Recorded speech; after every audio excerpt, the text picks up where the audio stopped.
오늘 이 말씀을 준비하다가 하나님은 다시 복음이 뭔지 다시 전해라.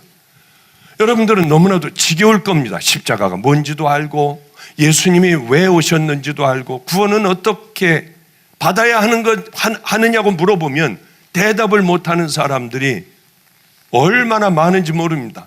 저는 놀라운 사실을 하나를 발견했어요. 이런 많은 오랫동안 예수를 믿고 교회를 다녔음에도 불구하고 집회를 가 구원은 어떻게 받는 겁니까? 하면 제대로 대답하는 사람들이 없었습니다. 이것을 모른다면 구원을 어떻게 받는지 모른다면 우린 지옥에 갈 수밖에 없습니다. 아니 어떻게 가야 천국 가는 길인 것을 알지도 못하는데 우리가 어떻게 구원을 받겠습니까?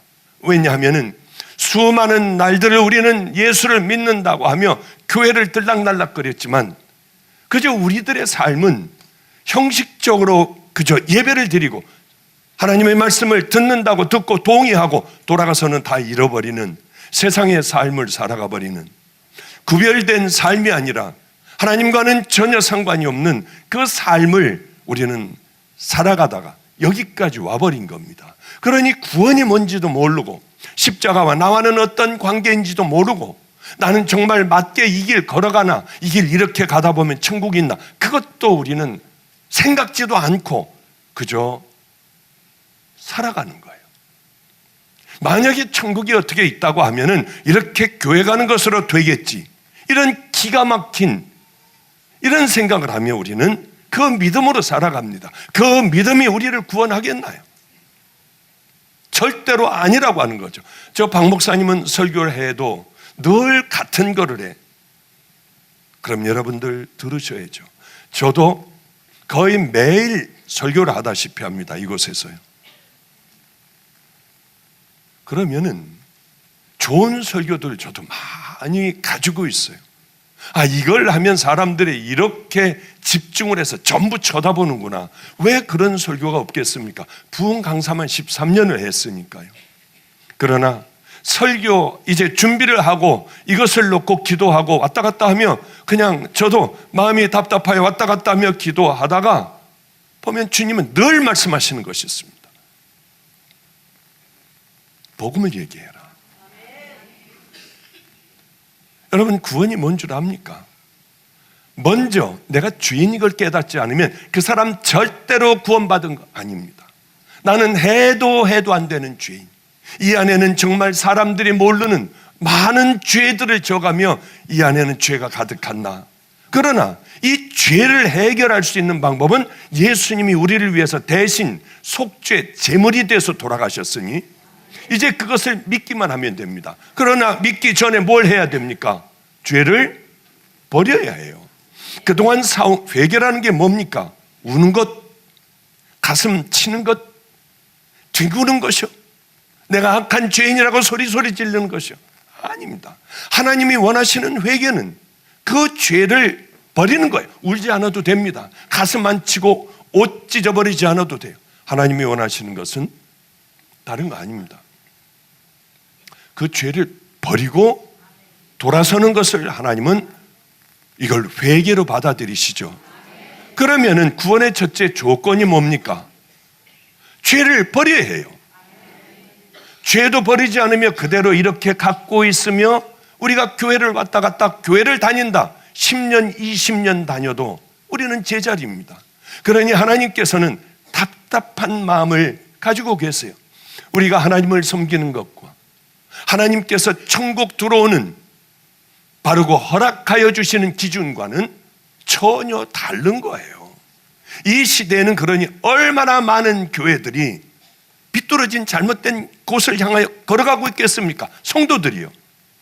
매일 듣는 복음에서 정말 내가 죄를 버리고 예수님만이 내 주인이라고 하는 것을 믿으시고 주님만이 나를 깨끗하게 해 주신다고 하는 그 사실을 믿고 죄를 버리고 엎드리면 그 다음엔 성령님이 우리에게 와 계십니다. 이곳이 교회, 여러분들이 다니는 곳이 성전이 아닙니다. 성전은 이제 내가 됐으니 내가 내 안에 계신 성령님이 잘 머무시고 나를 마음속에 탄식하시며 잘 이끌어 주실 수 있도록 죄들과 싸우고 좁은 길을 향하여 걸어왔던 그 넓은 길, 지옥의 길이 아니라 좁은 길을 향하여 한 걸음 한 걸음 대가를 지불하며 우리 주님이 기뻐하실 그것을 열심히 작은 것부터 행하며 하나님이 싫어하실 것들을, 죄들, 유혹되는 죄들을 하나하나 칼로 쳐내며 믿음의 길을 향하여 말없이 걸어가는 것. 언제까지? 죽는 그날까지요. 그걸 우리는 구원이라고 하는데, 이 땅에서는 구원을 얘기하는 사람들 별로 없습니다. 한번 여러분들이 가만히 이렇게 설교를 한번 들어보세요. 인터넷이나 뭐 TV나 이렇게 한번 들어보세요. 아니, 왜 우리가 이렇게 됐는지 몰라요. 사람들이 어마어마하게 모이는 그 교회들은 어떤 교회냐? 한국 말고요. 외국도 그렇고 하여튼 한국도 그렇고요. 당신들 죄인이다. 그 죄인들은 예수 그리스도의 십자가를 붙들고 죄악들을 잘라버려야, 그래야 당신들은 구원받을 수 있다고 얘기하는 것 있나 한번 보시죠. 가만히 한번 보세요. 거의 없습니다. 거의 없어요. 이게 참 기가 막힌 사실이에요. 우리 어떻게 해야 될지 모르겠어요. 그리고 가면 위로를 받아요. 대부분 다 재밌게 해요. 위로를 해줘요. 망할 짓입니다. 우리가 죄인인 걸 깨닫지 못하게 하면, 당신들은 지옥 갈 죄인이라고 하는 것을 깨닫지 못하게 한다면, 십자가에 우리 예수님께서 흘리신 보혈이 간절하게 이게 목마르지 않는다면 그건 정말 큰일 날 일들인 거예요. 어떻게 이렇게 대한민국의 교회들은 그것을 향하여 걸어가는지요. 예수 그리스도의 보혈을 무효화시켜버려요. 이거 어떻게 하면 될지는 모르겠어요. 여러분 중에 하나를 딱 잡아서 제가 한번 물어본다고 해보죠. 어떻게 우리가 됩니까? 제대로 대답하는 사람들 없을 거예요. 집회를 가서 물어보면 대답하는 사람들이 별로 없어요. 왜 이렇게 되어버렸는지요. 왜냐하면 십자가를 듣지를 못했어요. 저는 늘 여러분들에게 말씀해요. 우리 교회에서도 늘 말씀해요. 당신들 정말 구원받았냐? 여기 과연 구원받은 사람들이 얼마나 있을까? 우리 주님이 여기가 심판대라고 해보죠. 여러분들의 인생은 죽음이에요. 죽음을 건너 심판대로 여러분들이 온다고 하고, 제가 이제 심판대 만약에 이렇게 서 있는다고 하면 죽음을 향하여 쫙들 여러분들이 여기를 향하여 걸어오는 게 인생이에요. 죽음을 향하여 걸어가는 것, 심판대를 향하여 걸어가는 것, 그 걸어가는 과정 중에 아무 탈이 없어서 내가 50을 살았다, 60을 살았다, 80을 살았다, 90을 살았다, 지금까지 괜찮으니까 그 죽음을 향하여 걸어가면서, 심판대를 향하여 걸어가면서도 괜찮을 거야. 왜? 지금까지 괜찮았으니까. 이러고 살아가는 게 기독교인들이더라고요. 교인들이더라고요. 천국을 두려워하지 않아요. 하나님을 두려워하지 않아요. 심판대를 두려워하지 않아요. 왜냐하면 많이 듣지를 못했으니까. 지옥은 무시무시한 곳입니다. 절대로 그건 상상도 할 수도 없어요. 이미 우리가 지옥에 대하여 설명을 하고, 여러분 지옥은요 불이 타고요, 지옥은요 그냥 여러분들이 이 땅에서 가장 고통당했던 육신의 고통뿐만이 아니라 이 땅에서 그 정신적인 고통, 마음의 고통을 당하면 대통령이라도 막 부엉이 바위에서 뛰어내리고 죽어야만 이게 내가 사는 것 같아서 어쩔 줄 몰라 막 다 죽어버리고 하는 것이 이게 고통이에요. 그런 고통의 100배, 1000배, 만배, 억배가 되는 그 고통과 육신적인 고통이 한꺼번에 돌아가는 가장 처참한, 여러분들이 생각하기 가장 처참한 그것이 언제까지 계속되느냐? 영원이에요. 회개도 안 돼요. 거기서는 여러분들이 막 하나님께 목이 터져라고 불러도 소용이 없어요. 거긴 왜? 사단의 세계들입니다. 왜 이걸 준비를 안 하는지. 제가 그래서요, 성도 여러분들께 얼마나 많이 저는 남에게 이렇게 가혹한 얘기를 못해요. 남이 미안해할까봐 제가 미안해하고 그냥 할 얘기 다 입 다물어버리는 성격입니다. 그런 제가 성도들에게 당신들 정신병자들 아니냐, 진짜 정신병자 아니냐. 왜냐하면 아니 성도가 돼서 그걸 준비를 안 한다고 하면 이건 기가 막힌 일인 거예요. 사단들이 이미 이 사람들을 습관화시켜 버렸어요. 익숙하게 만들어 버렸어요. 예수를 믿는다는 것에 대하여 익숙하게 만들었습니다. 전 이 설교를 수도 없이 했습니다. 당신들은 어느 길을 향해 걸어가고 있나? 나 정말 맞나 이거? 아니면 나 지금 지옥을 향해 걸어가고 있나? 아니면 나 지금 천국을 향해 걸어가고 있나? 나 가는 거 이거 진짜 맞나? 이걸 확인을 안 해요. 이러니 얼마나 무서운 일이에요 이게.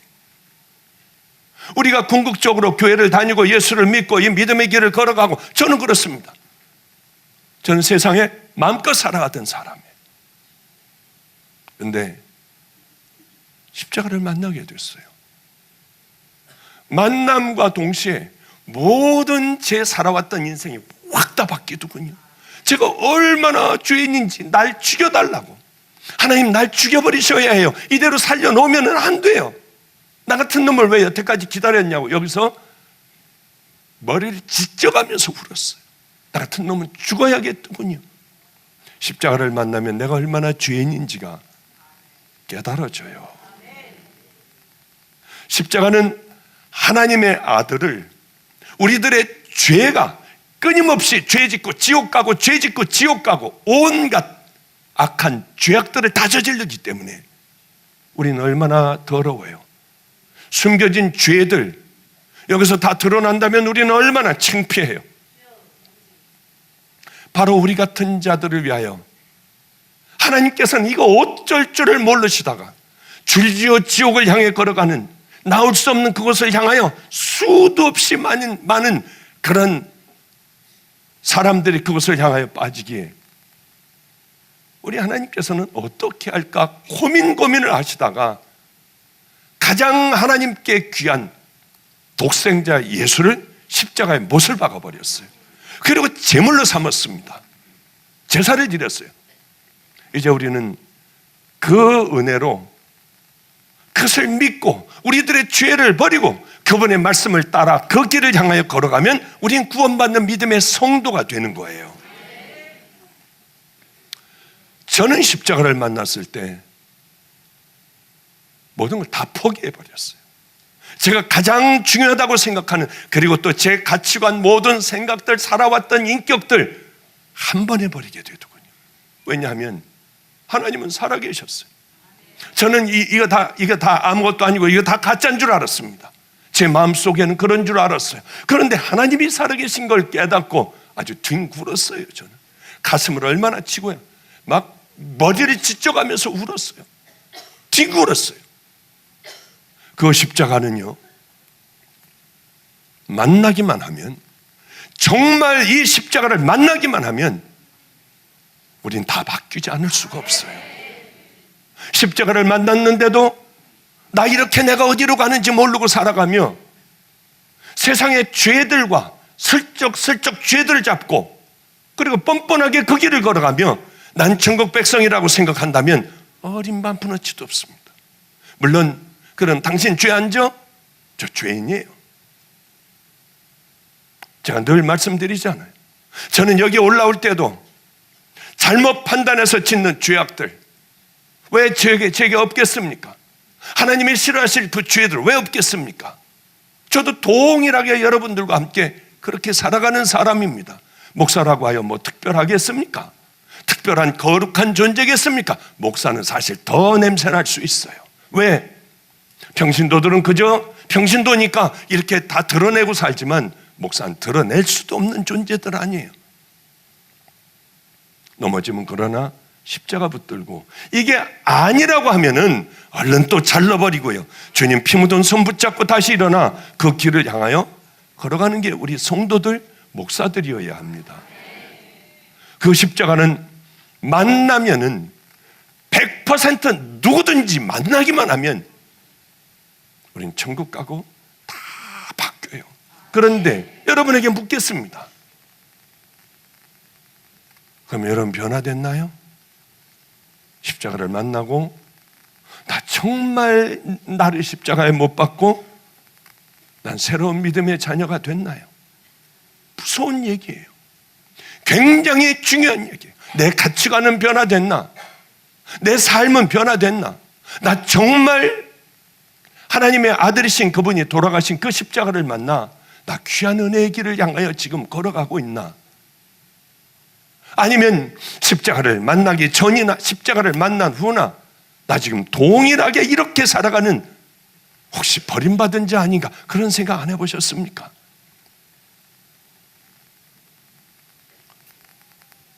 많은 사람들이 그 귀한 십자가를 바로 앞에 놓고도 우리 주님이 처참하게 피 흘려 돌아가시면서 저들은 무슨 짓을 하는지 모릅니다. 아버지여 저들을 용서해 주소서. 기가 막힌 이 십자가, 우리를 위하여 돌아가신 그 십자가 앞에까지 와서도 이게 뭔지도 모르는 거예요. 만나지도 못하는 거예요. 그걸 만나야만 우리가 천국 백성이 된다고 하는데 세상은 딴 얘기를 해요. 바로 그 얘기들을 해줘야 하고, 아니면은 매를 때려서라도, 아니면 멱살을 잡아서라도 당신 구원은 이거야, 왜 이렇게 얘기해 주지 않을까요? 전 너무 놀랐어요. 복음은 때로는 코미디가 되더군요. 복음은 때로는 위로가 되더군요. 복음은 축복이에요. 복음이 뭐라고 하냐면 사람들 그저 병 낫게 하고, 또 능력 있는 사람들은 온갖 죄악들을 다 저질러요. 저는 성도들이 상담하는 것, 여기 기도원이니까 기도원의 성도들이 상담하는 걸 가만히 듣다가 이게 죽일 놈들이구나. 아니 정말 왜 하나님을 두려워하지 않을까? 안 무서워해요. 마음대로 해요. 성도들 다 벗겨먹어요. 우리가 정신 차려야 합니다. 하나님은 돈 좋아하시는 하나님이 아니에요. 그런데 돈을 너무 좋아하시는 하나님으로 알고 많이 바치면 좋아하시는 줄 알아요. 이건 악한 자들이 만들어 놓은 온갖 방법으로 교인들에게 정말 모든 걸 다 베껴내려고 하는 악한 자들의 술수예요. 하나님은 그런 하나님이 아니시라 하나님은 마음을 기뻐하세요. 여러분들의 마음을 가지고 하나님 앞에 나오는 걸 기뻐하시지, 그렇다고 하여 여러분들은 하나님을 거짓 취급해서는 안 돼요. 아무렇게나 대하는, 그저 이렇게 해서 그저 이렇게 집어넣고 시침 딱 떼어버리는 그런 사람들이 돼서는 안 됩니다. 오늘도 그렇잖아요. 만군의 여호와가 이르노라 너희가 눈먼 희생으로 드리는 것이 어찌 악하지 아니하며 저는 것 병든 것으로 드리는 것이 어찌 악하지 아니하냐. 이제 그것을 너희 총독에게 드려봐라. 그가 너를 기뻐하겠느냐? 너를 간합하겠느냐? 여러분들이 드리는 그것을 제게 한번 줘보세요. 우리 하나님을 그렇게 섬겨서는 안 돼요. 제 얘기는 돈을 얼마 넣느냐, 많이 넣어야지 총독에게 드리는 것이 되고 많이 넣어야지 박목사에게 드리는 것이 되고 그런 얘기가 아니에요. 헌금을 가끔 제가 기도를 합니다. 그래서 이렇게 제가 다 붙들고 기도할 때가 있어요. 기가 막혀요. 기가 막혀요. 하여튼 500원이면 어떻습니까? 하나님 얼마나 기뻐하시겠어요. 가난한 자의 두 렙돈이, 과부의 두 렙돈이 하나님에게는 훨씬 더 기쁨이 됩니다. 제가 여기가 무너지기 시작할 때였습니다. 워낙 오래됐었으니까요. 정말 마음이 그냥 얼마나 이게 안타까운지요. 저는 마가이다라방 집회하면서나 방주 교회에서 설교하면서, 여러분 이게 지금 돈이 없어서 아무것도 못합니다. 그러니 헌금 좀 해주십시오. 전 단 한마디도 안 했어요. 단 한 번도 안 했습니다. 왜냐하면 그만큼 시달림 받은 이 양들에게 뭘 해달라고 해요. 저는 기도만 했어요. 그리고 빚을 얻어서 다 해버렸습니다. 정말 힘이 빠지더군요. 별의별 모욕도 다 당하고요. 정말 힘들었어요. 그런데 이거 다 무너져가지고 있고요. 그냥 그러고 있는 때 여긴 또 그린벨트라서 빨리 해버려야 하는데 이거 뭐 되지도 않고 돈도 하나도 없고요. 그저 주님 앞에만 엎드렸습니다. 그리고 제가 힘이 쪽 빠져 있었을 때 저 뒤에 저만 보는 그런 이렇게 건의함이 있습니다. 여기 뭘 고쳐주십시오. 여기 예배가 이게 뭐 이러면 되겠습니까? 이런 것들을 제가 이제 듣고 그것을 고쳐나가요. 그런데 거기에 5,000원, 이게 1,000원, 다 날긋한 5,000원짜리, 1,000원짜리 5장이 요만한 봉투에 들어있는데 아마 어떤 할머님이 쓰신 것 같아요. 벽돌을 이제 그렇게 쓰셨어요. 한 장 갑 이렇게 연필로 삐뚤하고 그것을 보는 순간에 얼마나 눈물이 나는지요. 정말 하나님 앞에 감사했어요. 힘이 번쩍 나서 그래 이거 다시 시작할 거야. 누가 뭐라고 해도 그래 하나님께서 이걸 지켜주실 거야. 그리고 꽤 오랫동안 몇 년 동안 제 늘 읽는 성경 갈피에 넣고 그분을 위하여 늘 기도했었어요. 이런 시대에 얼마나 귀합니까? 5,000원이면 어때요? 제 마음을 가장 흔든 것은 100만 원보다도 그 할머니 어느 분이 썼는지 모르지만 연필로 쓴 바로 그것 때문에 제가 힘을 얻었습니다. 우리 주님도 동일하세요. 얼마를 내느냐 뭘 하느냐가 문제가 아니라 오늘 본문에 보면은 너희들은 저는 것 병든 것 이런 것들 다 가지고 와서 내게 최선을 다하여 너희들은 내게 바쳤다고 하지 않냐. 그걸 너희들 총독에게 한번 주어봐라. 그걸 너희 목사에게 한번 담임 목사에게 주어봐라. 그것을 그럼 고맙게 잘 받겠느냐. 안 받을 거다. 지금 이 얘기를 하나님께서 하시는 거예요. 우리는 이렇게 하나님을 대해서는 안 돼요. 왜 이런 일들이 일어날까? 우리에게 왜 이런 일들, 정말 하나님을 잘 모였어요. 정말 여러분들 마음으로 하나님을 한번 잘 사랑하시고 정말 모셔보세요. 하나님을 가장 귀한 분으로 여기시고 누가 하나님을 뭐라고 하면 나가서 내가 다 돌팔매를 맞고 우리 주님을 지켜드리고요. 나에 대하여 모욕을 주는 것은 그저 그런 모양이야. 그러나 하나님에 대하여 모욕을 주면 한없이 엎드려 우는 그 마음을 한번 가져보세요. 저는 여러 사람들하고 참 많이 싸웠어요. 참 많이 싸웠어요. 우리 하나님을 뭐라고 하면 밤에 제가 울었어요. 예수는 섹스에 의해서 태어났다. 그는 메시아가 아니다. 이러면은요, 신학교에서 그러면 목숨을 걸고 싸웠어요. 야, 총장실 너희들 점거해. 이놈들이 얼마나 좋아하는지요. 총장실 점거하고 막 하는 거예요. 우리 애들이요. 딱 점거해버려.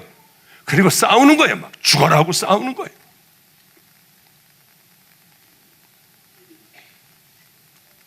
뭐 레이디 가가가 온다. 가서 열심히 기도하고요.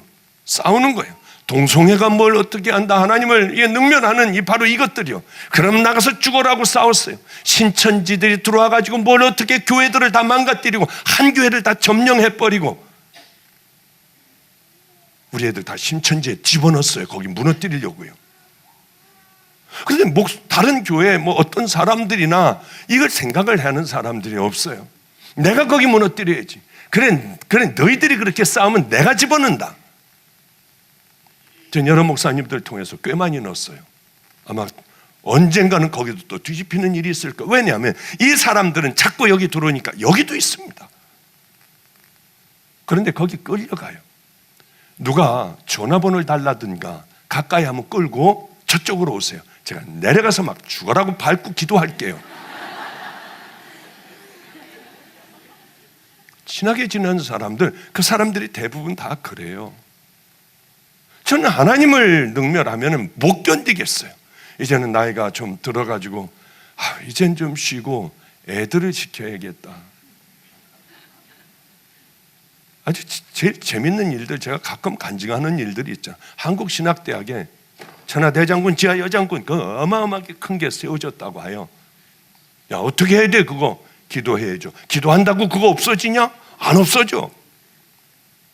그래서 큰 톱을 가지고요, 가가지고 기도하고 밑에서부터 쓰는데, 우리 주님은 그런 마음을 얼마나 기뻐하시는지 몰라요. 이거 저 학생처에서 다 아마 자르라고 그런 모양이다. 그리고 다들 수고하십니다. 수고하세요. 그래서 이거 주일날 밤에 가서 해야 되는 거 아닌가요? 아니야, 다닐 때 다 해. 하여튼 발길질이 들어와도 밑에서부터 하여튼 다 끊어버리는 거야. 왜 그랬냐면 그것들이 우리는 바보같이 몰랐어요. 그리고 천천히 제 차에다가 다 집어넣고, 그리고 다 와가지고 아예 여기서 토막 다 내버렸습니다만은, 이게 괜히 그러는 것이 아니라 누가 하나님에 대하여 뭐라고 하면 화가 나는 거예요. 왜냐하면 나 같은 벌레만도 못한 아주 더럽고 악한 저 같은 죄인을 위하여 예수님은 십자가에 달려 돌아가셨어요. 그 하나님을 능멸하면서 살았어요. 이건 가짜라고 생각하며 살았던 저 같은 자를 죽여버리시지 않고 하나님은 기다리셨어요. 39년간을 기다리셨어요. 그 생각을 하면 숨이 막히는 거예요. 왜 날 죽여버리시죠?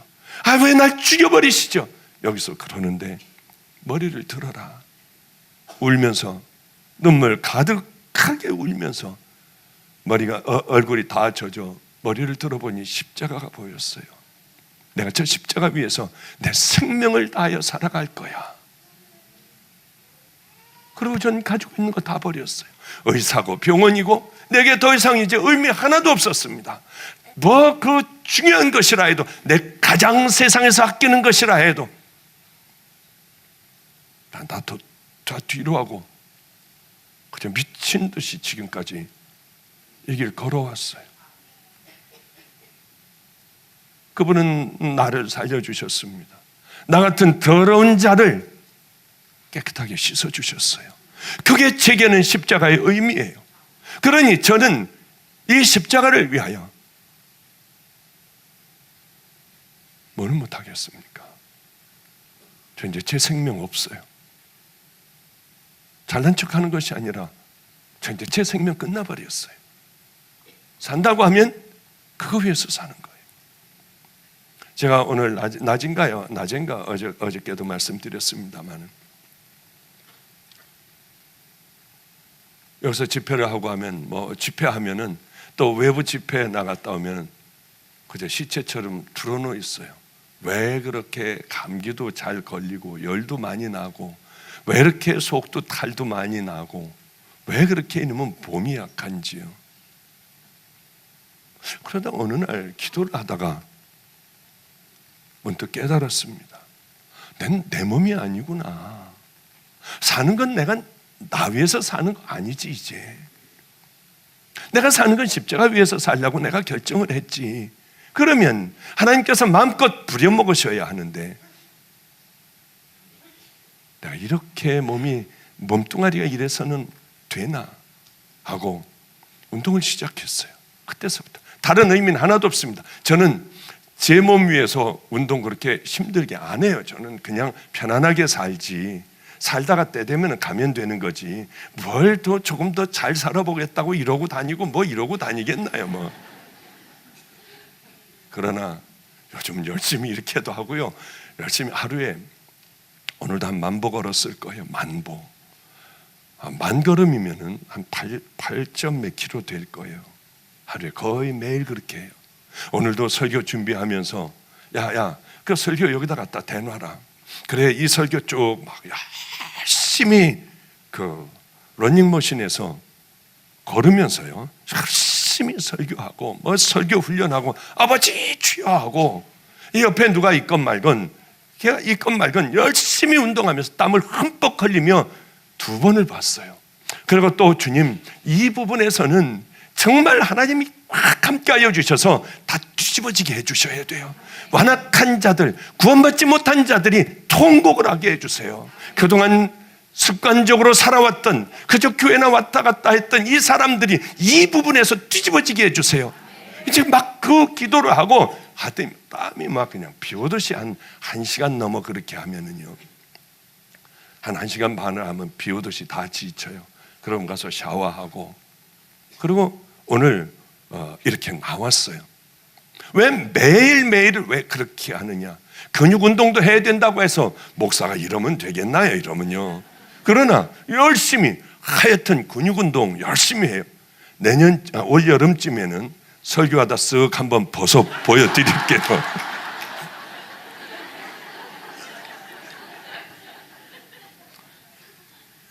왜 그러냐면, 왜 그렇게 땀을 흘리고 숨이 넘어갈 듯이 왜 운동을 하느냐 하면, 만보가 어려워요. 정말 어려워요. 왜 만보를 늘 넘기려고 하느냐 하면 주님 사랑하기 때문에 그래요. 열심히 이렇게 좀 쓰임받기 위하여 목숨 걸고 하여튼 쓰임받아 보려고 우리 주님이 쓰는데 마음껏 쓰셔야 되지 않습니까? 그것이 십자가의 길이에요. 때로는 지쳐 쓰러질 것 같기도 하고, 그러지도 않은데 사람들은 다 그렇다고 하고 얘기를 하고 끌려 몰아가기도 하고요.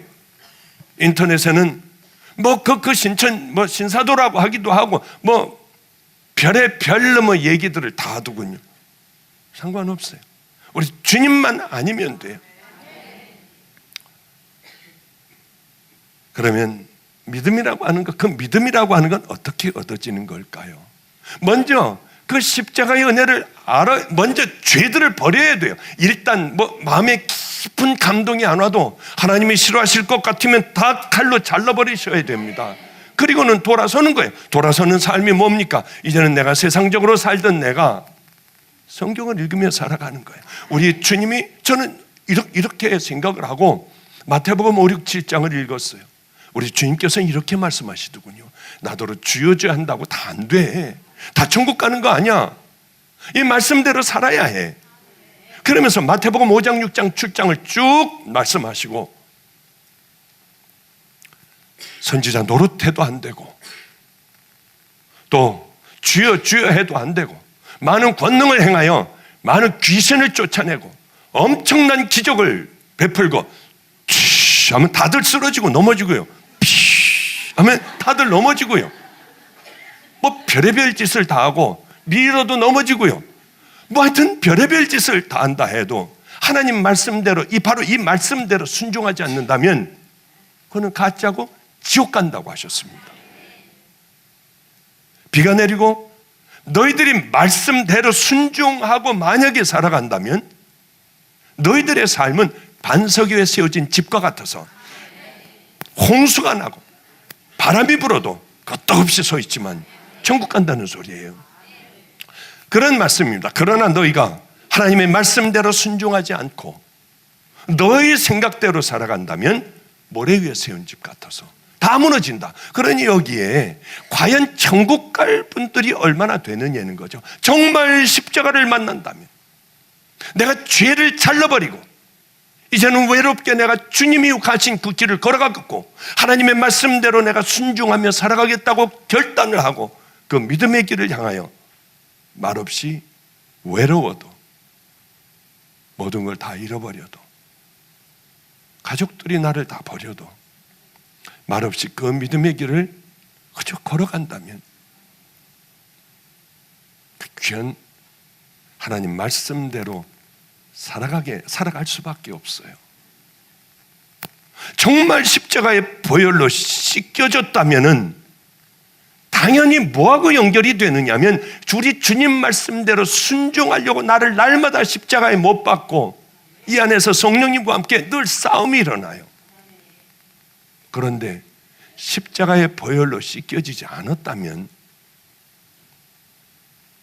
우리 하나님의 말씀대로 살 수가 없어요.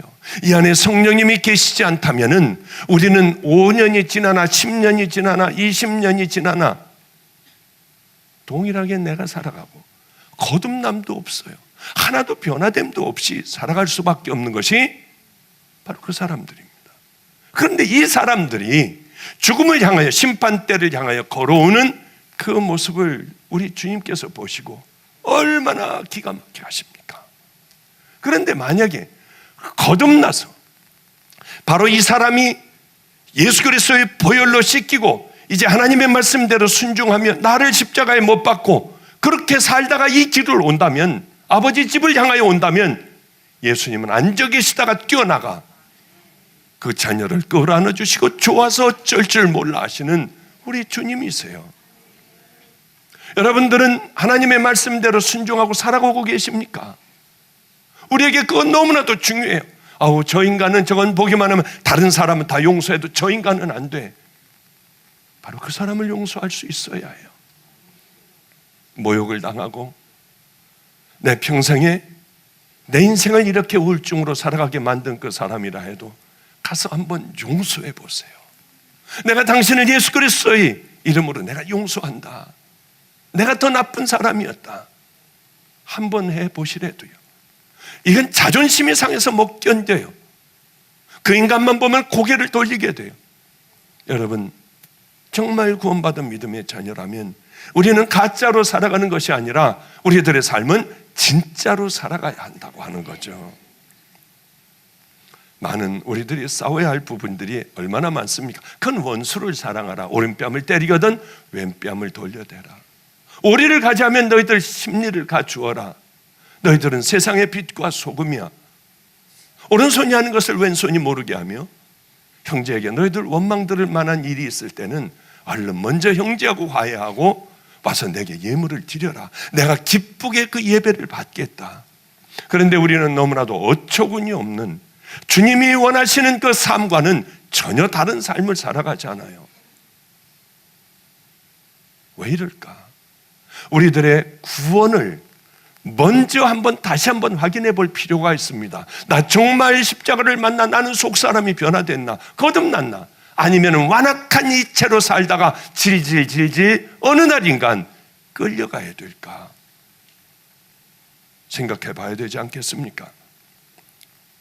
신앙이라는 게 뭘까요? 믿음이라는 게 뭘까요?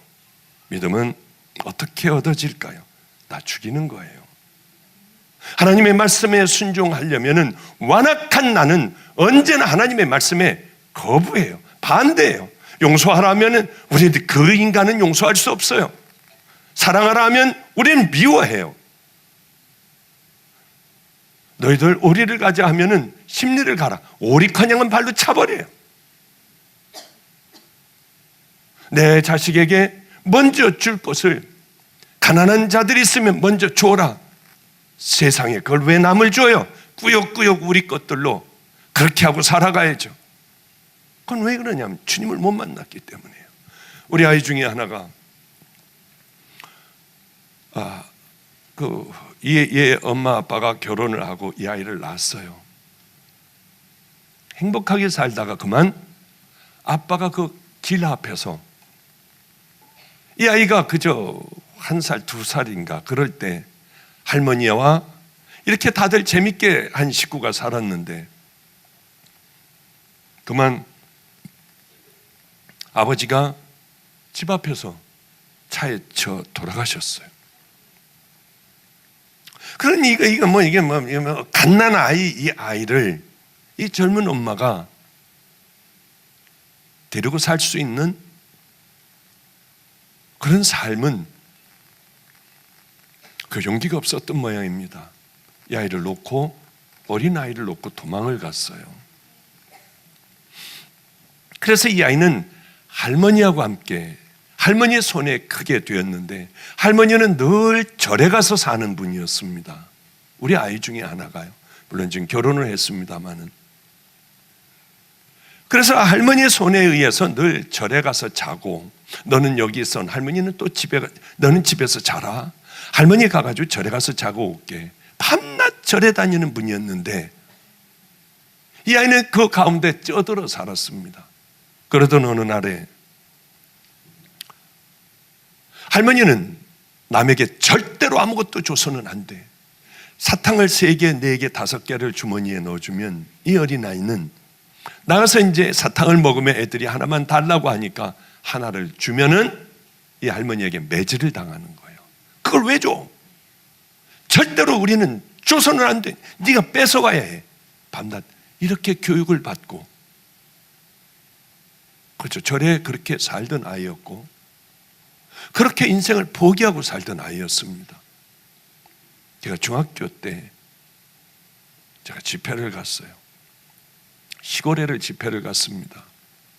얼마나 저 뒤에서 그 큰 녀석들하고 떠들고 집회를 하고 있는데, 작은 교회니까요. 거기서 막 떠들고 웃고 뭐 막 치고 막, 이거 집회를 못 하겠는 거예요. 깡패 같은 녀석들이. 그래서 화가 나서, 이걸 집회를 이걸 잠깐 그러고 너희들 나가라고 소리를 질러야 할까? 쟤들 쫓아내라고 해야 될까? 어떻게 할까? 막 고민 가운데 속이 그냥 불뚝불뚝 하면서 그렇게 집회를 마쳤습니다. 그리고 다들 제가 집회 가면은 안수를 해주는데 이 녀석들이 오는 거예요. 그 기도를 한번 받아보라고, 받아보겠다고 막 그 목사님이 끌고 와가지고 이놈이 오는데 그냥 화가 나가지고요. 그냥 기도하는데 이게 제 입으로 되나요? 이게 제 마음대로 그렇게 너희 녀석아 왜 이렇게 떠들고 여기서 그래? 여기가 어딘데 그래?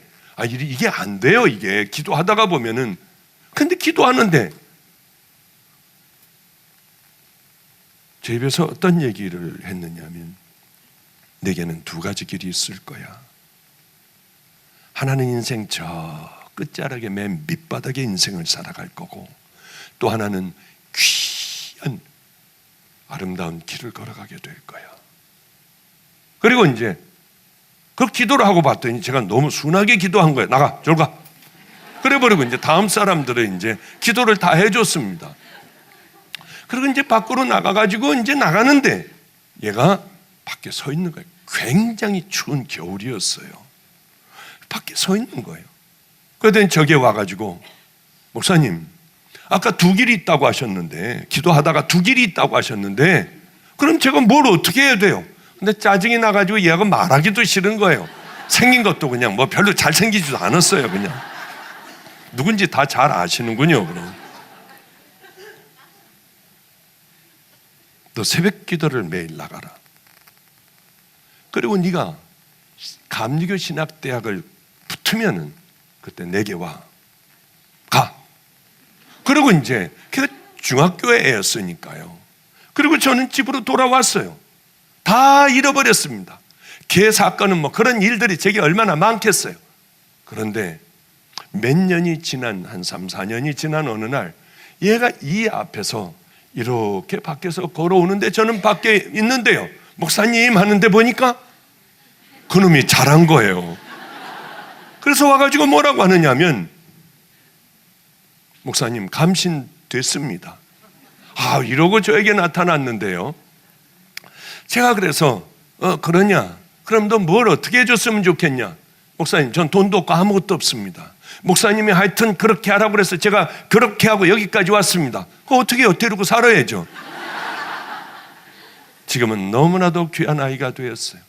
제 일들을 다 봐주는 보육원에서, 환희 보육원에서 아이들과 함께 먹고 자고 하며 아이들을 변화시키고요. 그 결혼해가지고 아내와 함께 그곳에서 열심히 일하는 아주 귀한 아이가 됐습니다. 바로 얼마 전에 20만 원을 저를 주더군요. 뭐야 이거? 야, 네가 웬일로 나 20만 원을 주냐? 그랬더니, 목사님, 우리 보육원에서 최고의 선생님으로 뽑혀서 상금 20만 원에 최고의 선생님으로 뽑혔대요. 그리고 이걸 들으면서 제가 좋아할 걸 생각하고 자기가 잠을 못 잤대요. 그래서 그러냐? 그래, 이거는 고맙다. 그리고 너 다시 써라. 그리고 이제 돈을 돌려 보냈어요. 얼마나 하나님 앞에 감사한지요. 근데 이 아이에게는 고민이 있었습니다. 결혼하기 전에 큰 고민이 하나가 있었어요. 어떤 고민이었냐면, 할머니. 이 완악한 할머니요. 야, 할머니 한번 전도해보자. 드디어 이 할머니가 전도가 됐어요. 그래서 교회를, 시골에 있는 바로 그 교회를 열심히, 제가 그 교회로 모시고 가라고 하여 그 교회에 갔다가 그만 절에서 평생을 살던 할머니가 하나님을 믿게 되었습니다. 그런데 이 할머니는 이제 반대로 절에 다닐 때는 애를 때려가면서 절대 아무것도 못 주게 하고 절대로 끌어안고 있던 할머니가 앞에다 농사를 진 걸 다 교회에다 갖다 주는 거예요. 그거 농사 진 걸 다 나누는 거예요. 얼마나 좋았는지요. 정말 아무것도 모르는 무식하기가 짝이 없는 그를 모르는 할머니도 예수를 정말 만나니까 이렇게 변화될 줄은 몰랐어요. 그런데 어느 날 암이 덜컥 걸리셔서 마지막 이제 때가 되었습니다. 그래, 야 그러면 너 이걸 가지고, 저는요 목사님 여태까지 태어나가지고 할머니하고 짜장면 한 그릇도 못 먹어봤고 어디 나가본 적도 없고 어디 식당에 가서 앉아본 적도 없어요 하면서 울더군요. 내가 너희 할머니하고 너하고 행복하게 해줄게. 내 차를 가지고 할머니하고 여행을 해라. 바닷가를 가고 할머니 맛있는 것들 사드리고 마지막을 행복하게 해드리고 그리고 그 세례를 받게 하자. 예, 목사님 감사해요. 그래서 병원에 가서 이제 그렇게 좀 할머니하고 갔다 오겠다고 하는데 할머니는 기력은 다 떨어져서 앉아있을 힘도 없으셨습니다. 그래서 얼른 우리가 세례를 해드렸어요. 그 할머니가 돌아가셨을 때 우리 애들 전체가 다 예산이라고 하는 곳에 그 할머니 집 제가 차를 몰고 다녀왔습니다. 할머니가 돌아가셨을 때 다들 하는 얘기가 어쩌면 그렇게 완악한 할머니가 어린애같이 웃으면서 갔는지요. 어쩌면 그렇게 웃으면서 가시는지요. 그 얼굴을 보면은 저분 무조건 천국이야. 아무 능력이 없는 분이 봐도 저분은 천국이야. 이분은 얼마나 이것을 가난한 사람들에게 나눠주고 교회에 가져다 주고 가지고 있는 것 모든 것들을 나눌 때 얼마나 갈등이 있었을까요? 그러나 이분은 가지고 있는 것을 나누라고 하는 설교를 듣고요 열심히 나누기 시작하는 거예요. 그리고 말도 이제 막 욕밖에는 욕이 나와야지나 말이 되는 할머니였어요. 주님을 만나고는 열심히 이제 아름다운 말로 다 바뀌게 됐고요. 얼마나 제가 아주 이게 감격이고 감동인지 몰라요. 이 할머니에는 싸움이 없었을까요? 갈등이 없었을까요? 아마 갈등이 대단했을 겁니다. 오늘 죄송해요 말라기 하려고 하다가 또 우리 주님께서 주시는 아마 말씀인 줄 저는 믿습니다. 정말 예수를 잘 믿는 사람은 예수 그리스도의 생명이 내 안에서 드러나고 예수님의 말씀대로 순종하고 살아가는 사람은 누군 줄 압니까? 다른 사람 아니에요. 나를 죽이는 사람이에요. 나를 십자가에 못 박는 사람이에요. 이 말씀 드리고 그저 오늘은 본문하고 좀 상관없이 요 다음번에 제가 이 말라기 가지고 다시 한번 하도록 하겠습니다. 이럴 때는 성령님께서 당신들 구원이 뭔 줄 압니까? 정말 구원과 거듭남은 뭔 줄 압니까? 십자가를 만난 믿음의 사람들은 어떻게 순종하며 어떻게 가는 줄 압니까? 나는 너희들은 가짜가 아닌가 한번 생각해 보라고 하는 성령님의 음성으로 들어요. 때로는 이렇게 이 부분들을 이렇게 하려고 하다가 다른 부분으로 나갈 때가 종종 있어요. 그럴 땐 이런 생각을 합니다. 지금 또 성령님이 이 가운데 구원의 확신이 없는 수많은 자녀들에게 너 십자가 만났니? 다시 한번 물으시는 귀한 물음이시구나 하고 그냥 무조건 순종을 해요. 감람나무를 하고 있습니다. 그 감람나무에서는 기름도 짜내고 상처 부위도 또 이렇게 바르기도 하고 약도 만들고요. 사람들에게 기름을 부을 때에도 안수할 때도 이렇게 하는 감람나무가 있습니다. 이 감람나무는 아주 아름다운 열매를 맺어요. 그런데 감람나무가 오래되면은 가지도 시원찮아지고 열매 맺는 아름다운 열매를 맺는 먹음직스러운 그 올리브를 만드는 그것들이 이제 쇠하여지게 됩니다. 그런데 또 감람나무가 또 하나 있는데 또 하나는 돌감람나무예요. 얘는 얼마나 열매를 잘 맺는지 그러나 못 먹어요. 그거는 사료도 못 써요. 아무 쓸데가 없어요. 그러니까 그냥 버려져요. 이럴 때에 감람나무의 가지를 베어서 이 돌감람나무의 가지를 열매 잘 맺는 놈을 갖다가 이렇게 접을 붙입니다. 그러면 양분을 아주 진한 양분을 뽑아 올려서 돌감람나무에게 그 양분을 주면은 돌감람나무는 이 귀한 양분을 받고 아름다운 올리브 과일을요, 그거를 실과를 주렁주렁 열려요. 만들어내요. 그러면 돌감람나무에다가 아무리 갖다 비료를 준다고 하여 아름다운 열매를 절대로 맺을 수가 없어요. 우리 스스로는 지옥 갈 자들이에요. 악한 더러운 죄인들이에요. 아무리 깨끗하게 씻는다 해도, 내가 한번 좀 이를 부득부득 갈면서 나는 선하게 살아보려고 해도 우리 또 넘어지고 악하고 더럽잖아요. 죄의 열매들을 얼마나 주렁주렁 많이 잘 맺어요. 우리들의 삶 속에요. 여기에다가 갖다가 비료를 줄 필요가 없어요. 어떻게 하면 우리는 살아나고 많은 실과를 열게 하느냐? 우리가 죽어야 합니다. 가지가 잘려져야 돼요. 이 가지가 잘려지면 이 돌감람나무는 이미 죽은 거예요. 입이 끝나버렸어요. 그것을 참 감람나무 가지에 딱 붙여만 놓기만 하면은 세상에 못 먹을 죄악의 열매를 잔뜩 맺는 이 돌감람나무 가지가 참 감람나무의 진액을 받아 기가 막힌 실과를 열리는 것, 바로 이것이 우리들이에요. 우리들은 해도 안 됩니다. 예수 그리스도에게 붙어 있어야 돼요. 붙어 있기만 하면은 귀한 열매도 맺고요, 그 주인께서 우리들의 모든 길들을 다 이끌어 주십니다. 이제 이걸 기억하셔야 돼요. 우리는 이제 참감람나무에 붙여진 돌감람나무 가진 것을 알으셔야 돼요.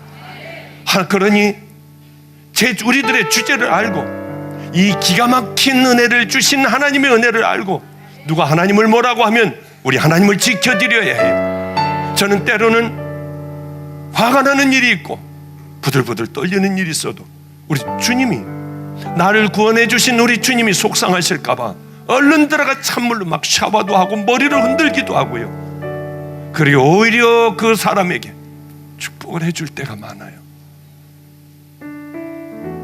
저를 위해서는 절대로 아니에요. 우리 아버지께서, 하늘에 계신 아버지께서 속상해 하실까 봐요. 그렇게 하고 나면은 그 힘들고 고난에 절망에 빠져있던 저를 가장 귀한 뒤를 돌아보면 하나님께서 다 뽑아주시고 하나님께서 모든 걸 다 채워주시고, 그저 작은 것이 아니라 제가 상상할 수도 없었던 귀한 은혜와 귀한 것으로 모든 것을 다 세워주시는 우리 하나님을 저는 여태까지 경험하고 살아왔어요. 하나님 말씀대로 한번 사랑해 보세요. 용서해 보세요. 하나님 말씀대로 하나님을 정말로 사랑하며 그분에게 내 최선의 것을 드리는, 생명을 드리는, 주님을 지켜드리는 삶을 이제는 살아가 보십시오. 우리에게는 놀라운 은혜, 기가 막힌 실과를, 열매를 맺는, 거둬들이는 그 은혜의 삶을 사시기를 주님의 이름으로 축복합니다.